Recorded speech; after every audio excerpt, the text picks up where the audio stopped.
EMS TV के सभी दर्शकों को सादर नमस्कार। सरकार की एक छोटी सी मेहरबानी कितना बड़ा फ़ायदा पहुंचा सकती है, इसका उदाहरण है भारत की टेलीकॉम कंपनियां और कितना नुकसान सेलफोन उपभोक्ताओं को हो सकता है, उसको लेकर एक नया विवाद शुरू हो गया है।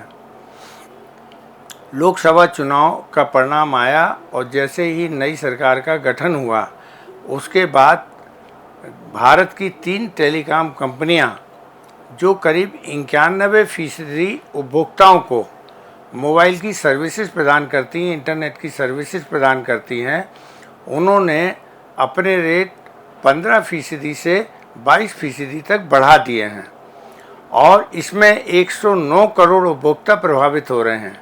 जो प्लान लेते थे इन टेलीकॉम कंपनियों के और गरीब से लेके अमीर तक सभी इस प्लान का उपयोग करते हैं। आज कांग्रेस पार्टी ने इस पर आरोप लगाया है कि एक साल में 35,000 करोड़ रुपए ये कंपनियां तब वसूल करेंगी जब सब मुनाफे में पहले से ही चल रही थीं।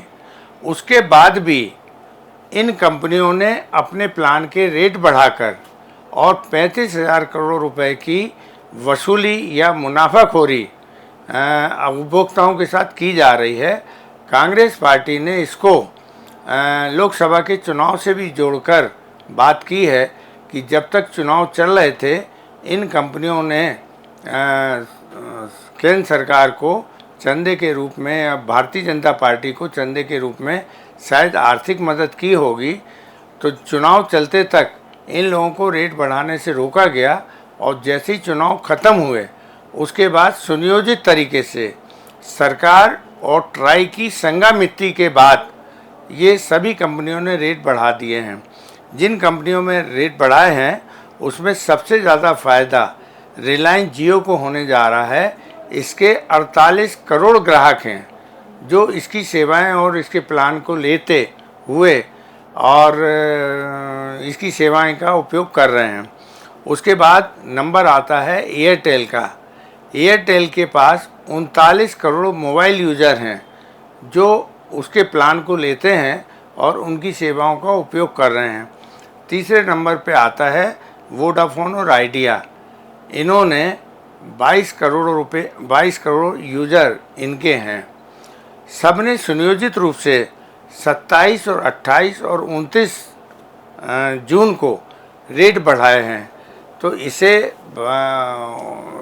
एक कार्टेल बना के, आपस में एक एसोसिएशन बना के सुनियोजित रूप से जो रेट बढ़ाए होते जाते हैं, ये कानूनन रूप से एक अपराध भी है और उपभोक्ताओं को इस तरीके से लूटा नहीं जा सकता है।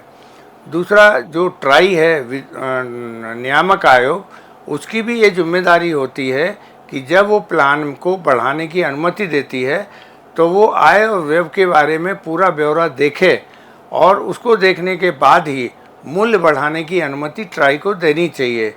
जब सारी कंपनियों की बैलेंस शीट प्रॉफिट में थी और पिछले साल सबने मुनाफा कमाया है, तो ऐसी स्थिति में उन्हें मूल्य वृद्धि की ये क्यों परमिशन दी गई, या इस मूल्य वृद्धि पर ट्राई ने और केंद्र सरकार ने ऐतराज़ क्यों नहीं जताया, इसको लेकर यह बड़ा बवाल बनने लगा है। और कांग्रेस ने इसे चुनावी मुद्दा तो बना ही था, भारतीय जनता पार्टी ने भी बनाया था। प्रधानमंत्री नरेंद्र मोदी ने ये कहा था कि हम बहुत कम कीमत में और डाटा आपको जो दे रहे हैं तो विश्व में सबसे कम दरों पर भारत में डाटा हम सभी लोगों को उपलब्ध करा रहे हैं और ये चुनावी मुद्दा बना था। लेकिन जैसे ही चुनाव ख़त्म हुए और 15 से 25% तक जो कीमतें तीनों टेलीकॉम कंपनियों ने, जिनके 91% उपभोक्ता हैं, उनने कीमतें बढ़ा के सुनियोजित रूप से तीनों ने मिल के और इसको लेकर अब कांग्रेस पार्टी एक बड़ा मुद्दा बनाने जा रही है और इसको लोकसभा 2024 के चुनाव से जोड़ रही है कि भारतीय जनता पार्टी ने टेलीकॉम कंपनियों से बड़ा चंदा लिया था और चंदा लेने के बाद उन्हें एक तरह से रेट बढ़ाने की अनुमति दी है। इसी तरीके से आज कांग्रेस पार्टी ने 1,02,000 करोड़ रुपए की जो स्पेक्ट्रम शुल्क था उसकी वसूली 2023 में स्थगित कर दी थी। इसको भी उन्होंने इस बात से जोड़ा है कि सरकार टेलीकॉम कंपनियों को अनावश्यक रूप से फ़ायदा पहुंचा रही है और निश्चित रूप से कहीं ना कहीं भारतीय जनता पार्टी और सरकार का इसमें वेस्टेड इंटरेस्ट है। बहरहाल जो भी हों, 109 करोड़ उपभोक्ता प्रभावित हुए हैं और इसकी प्रतिक्रिया होना स्वाभाविक है। कांग्रेस पार्टी शायद राजनीति करना सीख गई है और वो ऐसे चीज़ों को उठा रही है जिससे बड़ी संख्या में लोग जुड़े हुए होते हैं। तो ये जो 35,000 करोड़ रुपए की वसूली 109 करोड़ उपभोक्ताओं से की जानी है, उस मामले को मुद्दा बनाकर कांग्रेस पार्टी ने या विपक्ष ने एक नया मुद्दा सरकार के खिलाफ छेड़ दिया है।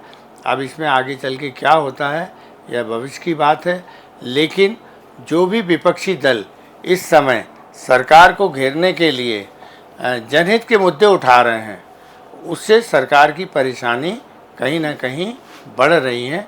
मैं आप लोगों से बस यही कहना चाहता था। धन्यवाद।